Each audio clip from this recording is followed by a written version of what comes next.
June 6, 1944, 0230 hours. The Berghof, Obersalzberg Mountains, Bavaria. The phone shatters the alpine silence like a grenade. In the dimly lit antechamber, Major Otto Ernst Remmer, Hitler's personal adjutant, jerks upright from his desk, his uniform rumpled from a fitful nap. The air is thick with the scent of pine logs smoldering in the fireplace, but it's cut by the sharp tang of fear sweat as the receiver trembles in his hand. "Yeah? What is it?" His voice is a whisper, eyes darting toward the heavy oak door leading to the Führer's private quarters. Beyond it, Adolf Hitler slumbers deeply, oblivious, his dreams perhaps filled with visions of unassailable fortresses along the Atlantic Wall. The voice on the line crackles from Paris. General Friedrich Dollmann's staff at 7th Army headquarters, frantic. Paratroopers, thousands of them, dropping like shadows over Normandy. Dummy ones too? No, real. Reports of glider crashes, firefights in the marshes. And now, the sea. Spotlights piercing the fog, revealing a horizon black with ships. The invasion. It's here. Remmer's face drains of color. You could almost feel the chill racing up his spine, the weight of the decision pressing down like the mountain itself. Wake the Führer at this hour? Hitler's rages are legendary, screams that echo through halls, demotions handed out like bullets. No one dares disturb his rest, not even for the end of the world. Section 1. The Dawn of Chaos. As the first gray light creeps over the English Channel, the beaches of Normandy erupt into hellfire. Imagine it, the roar of Allied naval guns pounding the shore, a symphony of destruction that shakes the earth like thunder from the gods. German sentries in their concrete bunkers, young conscripts from the 716th Static Infantry Division at Gold and Juno beaches, grizzled veterans of the 352nd at Omaha huddle against the onslaught. Machine guns chatter relentlessly, mowing down waves of American, British, and Canadian troops as they spill from landing craft into the crimson surf. Bodies pile up on the shingle, the air thick with cordite smoke and the metallic stink of blood. But where is the high command? Field Marshal Erwin Rommel, the Desert Fox himself, commander of Army Group B and architect of the Atlantic Wall, is absent. He's driven home to Hurlingen the day before, a surprise visit for his wife Lucy's 50th birthday. The weather's too foul for an invasion, he'd quipped to his aides, confident the storm would hold the Allies at bay. Now, his chateau at La Roche-Guyon stands eerily quiet, subordinates scrambling without their leader.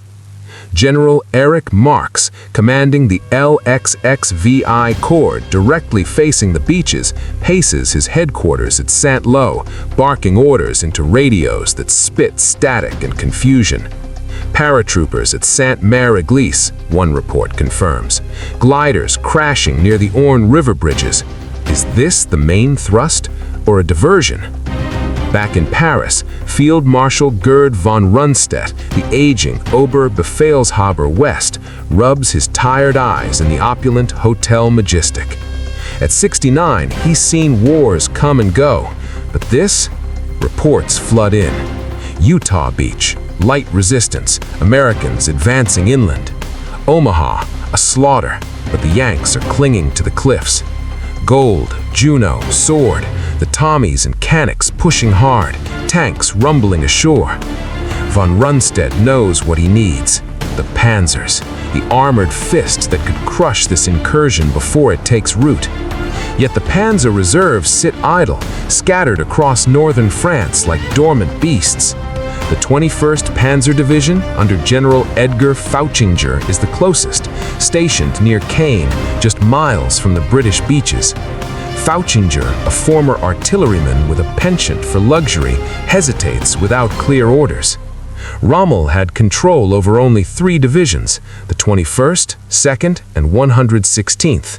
The real power, the 1st SS Leifstandart Adolf Hitler, the 12th SS Hitlerjugend, the 17th SS Goetz von Berlichingen, and the elite Panzer Lehr falls under OKW, the Oberkommando der Wehrmacht, and OKW answers only to one man, Hitler. Von Rundstedt demands their release. He phones General Alfred Jodl, Chief of Operations at OKW, headquartered in the Wolfschanze back east, but Jodl is at the Berghof too, part of Hitler's entourage. The call bounces through secure lines, urgency mounting. "We must counterattack now," Rundstedt insists. Jodl's response is measured, laced with dread. "The Führer is asleep. We cannot wake him without confirmation this is the real invasion." Confirmation? The beaches are aflame, men dying by the thousands. But Hitler's paranoia runs deep. Operation Fortitude, the Allies' masterful deception, has planted seeds of doubt. Ghost armies under General Gorget Patton, inflatable tanks in Kent, fake radio chatter, all pointing to Pas de Calais as the true target. Normandy? Surely a feint. To commit the panzers prematurely could leave the real front exposed. As the sun climbs higher, the 21st Panzer stirs at last on local initiative.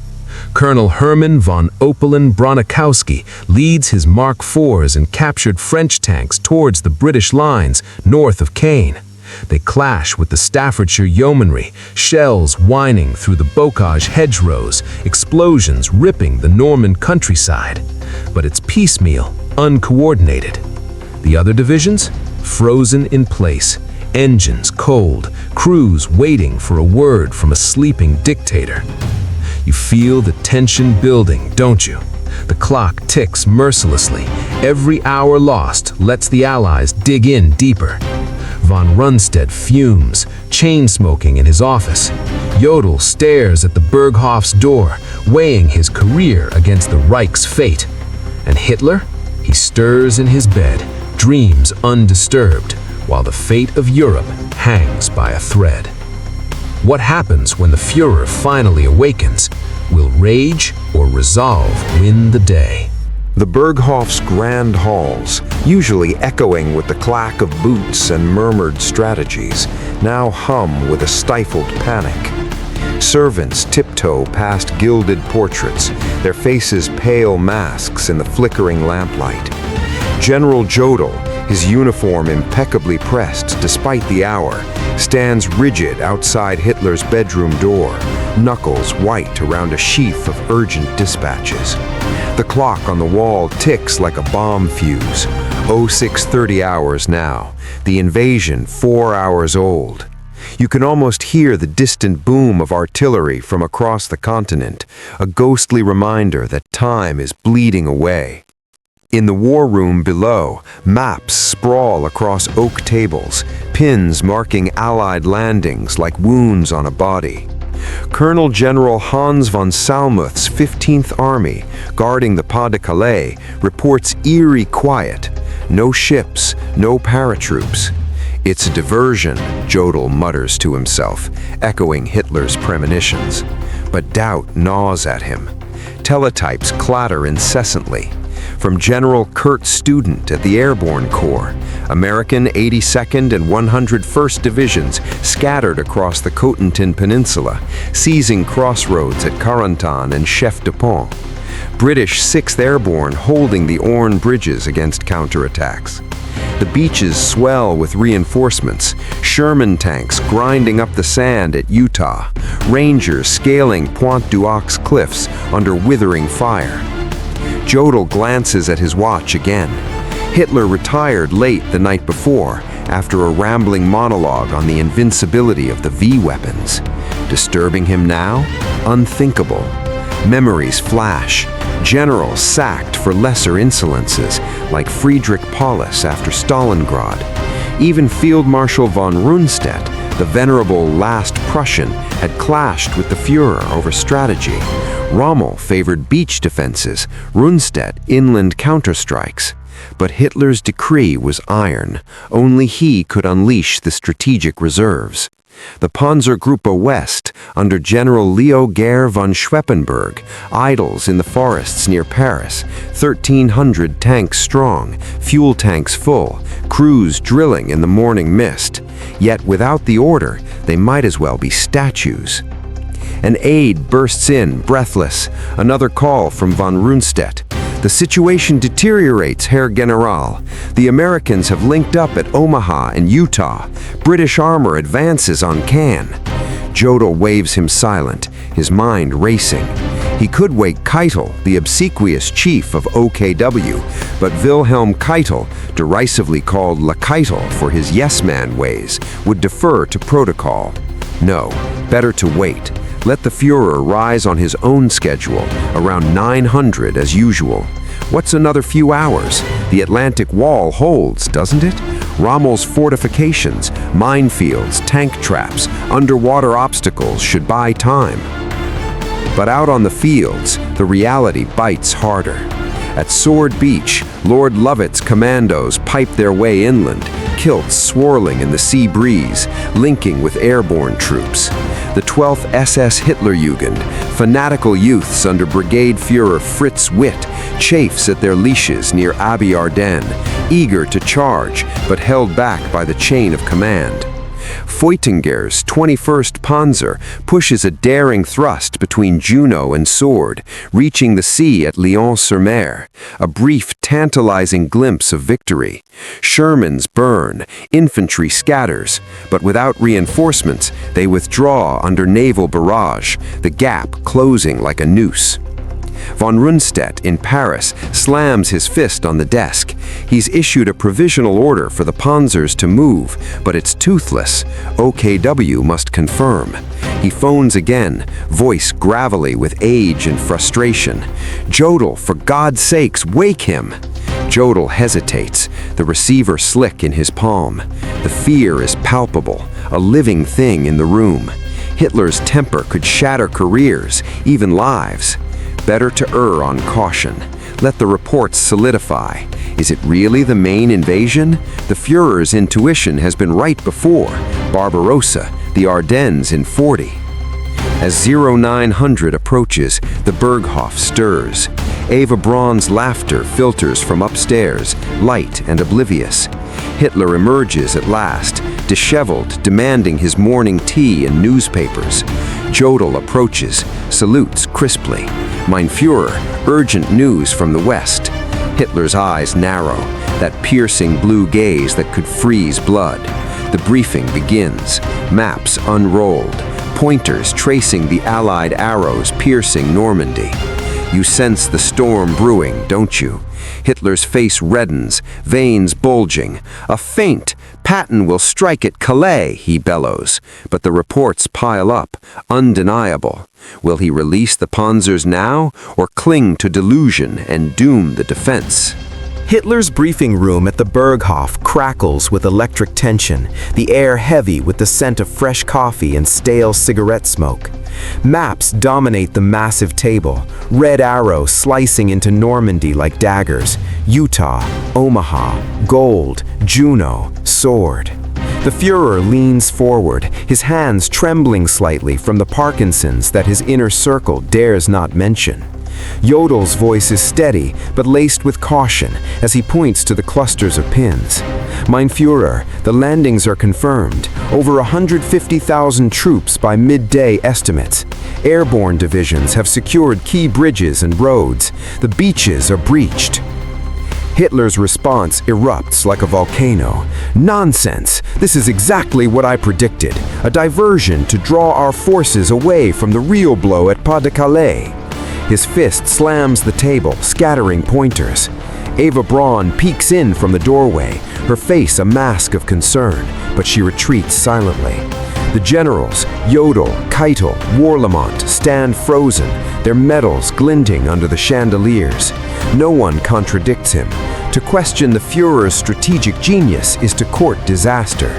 He's ranted before about the invincible Atlantic Wall, about how the Allies would shatter against it like waves on rock. Now, with the wall crumbling, delusion holds sway. But the telegrams keep coming, each one a hammer blow. From General Friedrich Dollmann's 7th Army, casualties mounting at Omaha, the 352nd Infantry's bunkers overrun, cliffs scaled by Rangers under a hail of grenades and flamethrowers. At Gold Beach, the British 50th Division pushes inland. Hobart's Funnies, specialized tanks with flails and bridges, clearing minefields with mechanical precision. Juno, Canadians of the 3rd Division link up with Gold, despite fierce resistance from the 716th. Sword, the 3rd British Infantry advances towards Caen, clashing with elements of the 21st Panzer in the suburbs.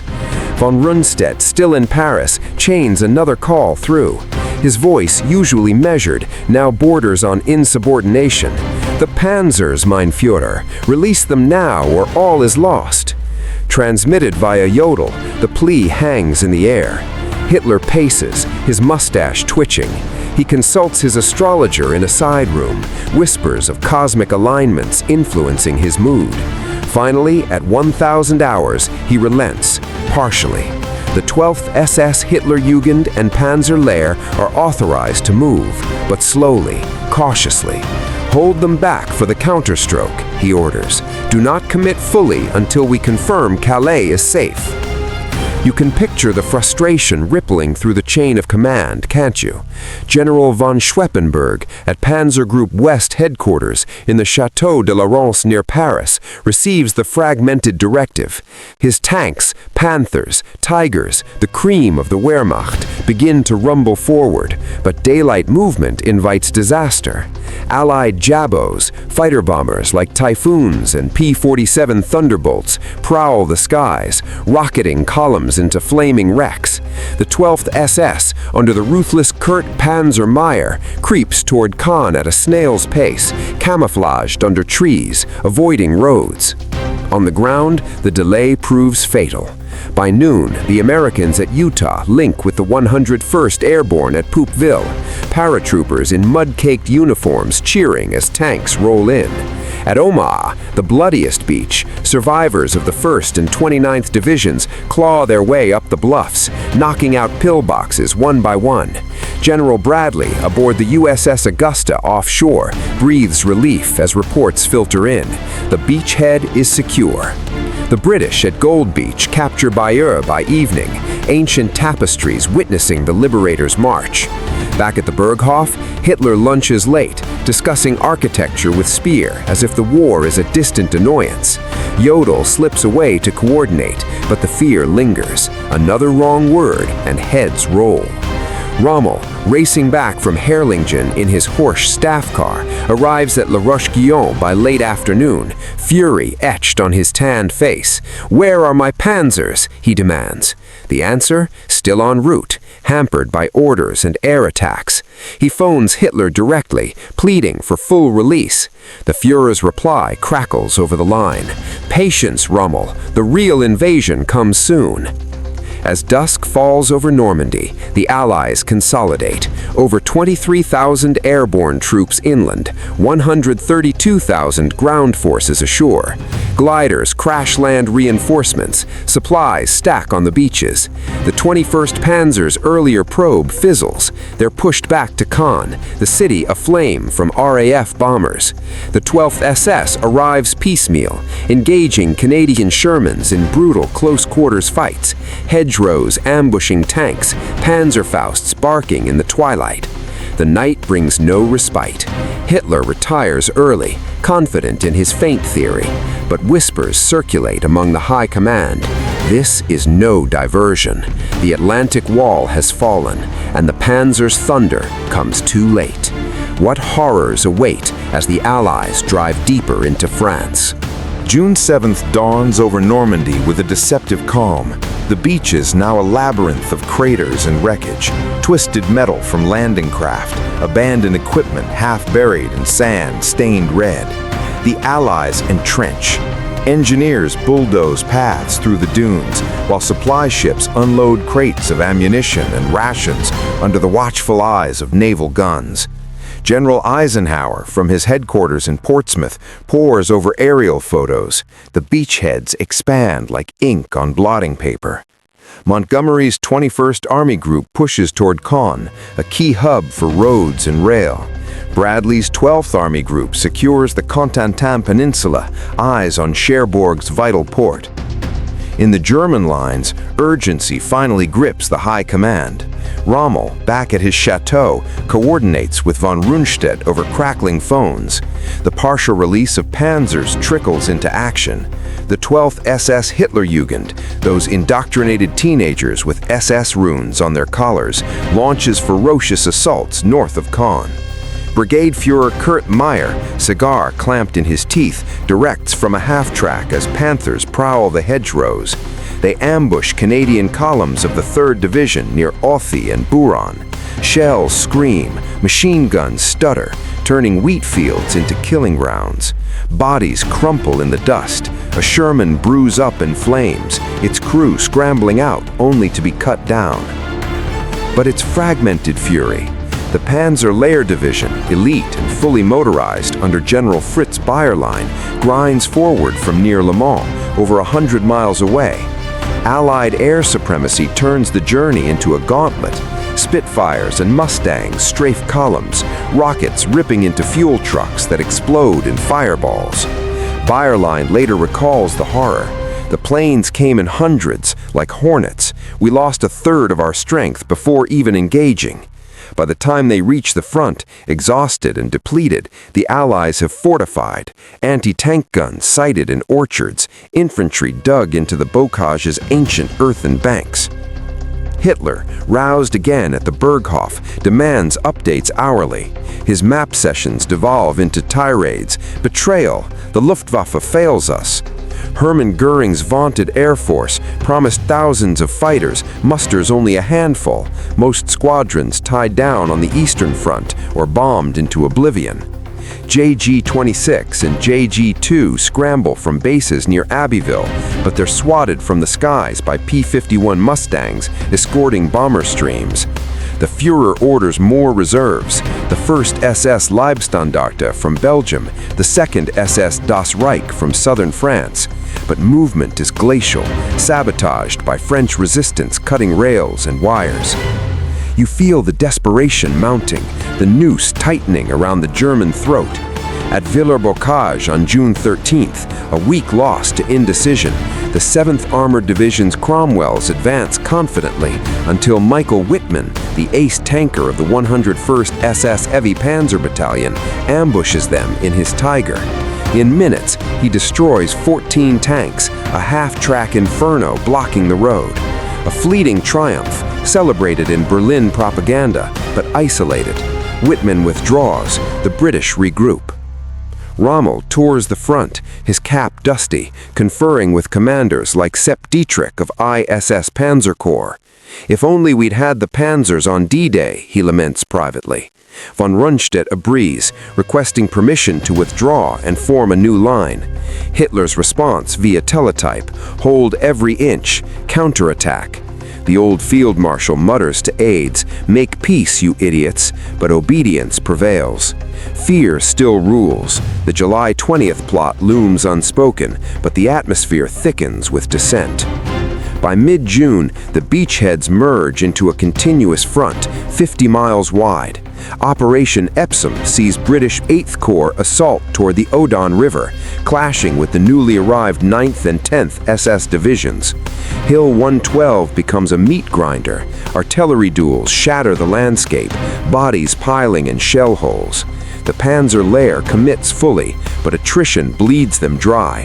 Bayerlein's report to Rommel, my division is burned out. Hitler finally visits the front on June 17th, flying to Margival near Soissons. In a concrete bunker, he harangues Rommel and von Rundstedt. The V1s will turn the tide, London in ruins. Rommel interrupts, rare audacity, detailing the hopeless situation, the need for flexible defense. Hitler explodes, accusing them of defeatism. The meeting ends in stalemate. No new orders, just more delusions. As Allied armor amasses for breakout, the German high command fractures. The initial paralysis, born from fear in those fateful hours while Hitler slept, has cascaded into catastrophe. Caen falls partially by July, but the cost is staggering. What if the Panzers had struck on D-Day? A question that haunts the survivors. But the endgame approaches, Allied momentum unbreakable, the Reich's fate sealed in the hedgerows. How does the turning point shatter the Nazi illusion once and for all?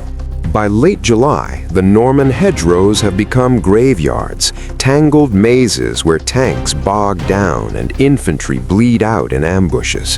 The Allies, under Montgomery and Bradley, hammer relentlessly. Operation Goodwood, east of Caen, a thunderous barrage of over 1,000 bombers carpeting the landscape in dust and debris. The 11th Armored Division charges forward, only to be mauled by the 1st SS Leibstandarte Tigers lurking in the ruins. Corpses litter the fields, the stench of decay mingling with diesel fumes. Yet the Germans crack. Caen finally falls completely on July 19th, its medieval spires reduced to rubble. Rommel, driving to confer with commanders, never sees the end.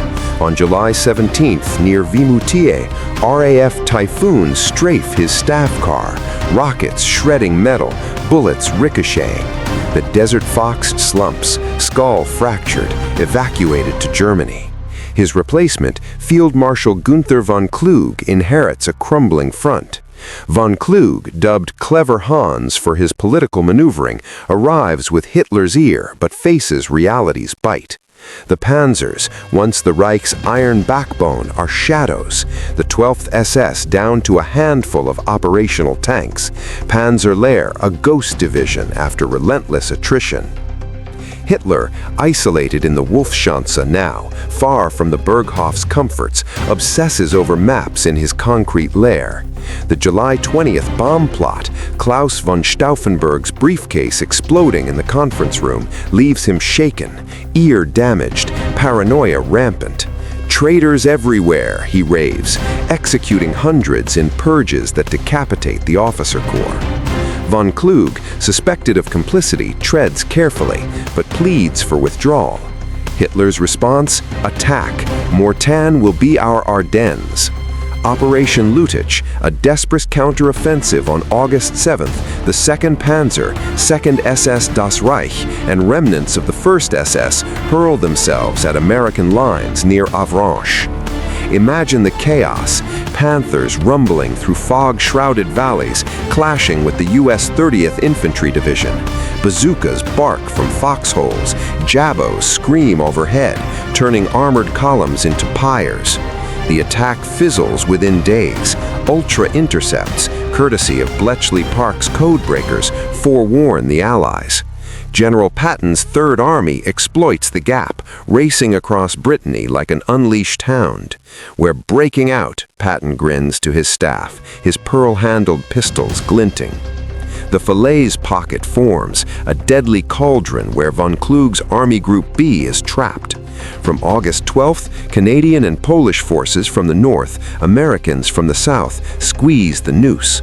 The roads choke with wreckage, horses screaming amid bombed supply trains, soldiers abandoning equipment in panic. The 12th SS and Panzer Lehr fight fanatically, but it's slaughter. RAF Typhoons and U.S. artillery rain hell. Estimates of 10,000 German dead, 50,000 captured. Von Kluge, despairing, swallows cyanide on August 19th, his suicide note lamenting the lost opportunities. Back in East Prussia, Hitler receives the news with fury, blaming everyone but himself. Jodl and Keitel nod obsequiously, but the truth seeps in.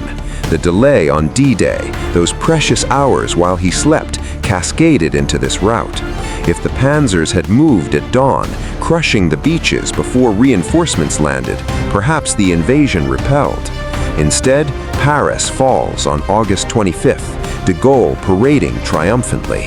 The Allies surge toward the Rhine, the Reich's western flank eviscerated.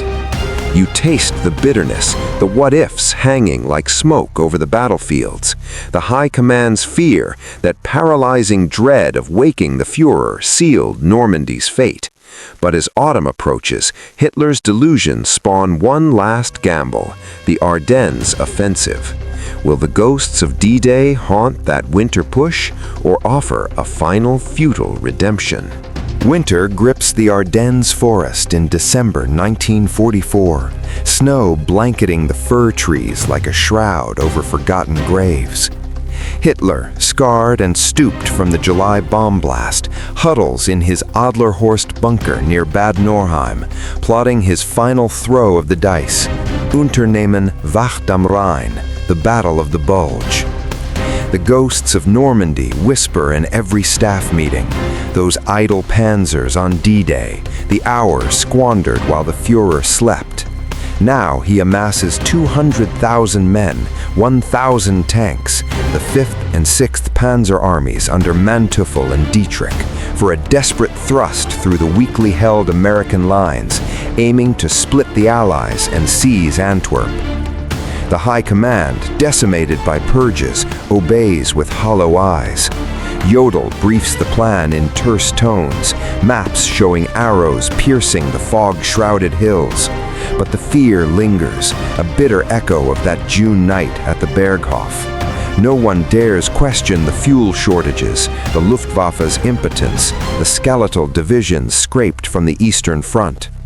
Hitler rants, "This will be our Stalingrad in reverse. The Americans are soft, they'll crumble."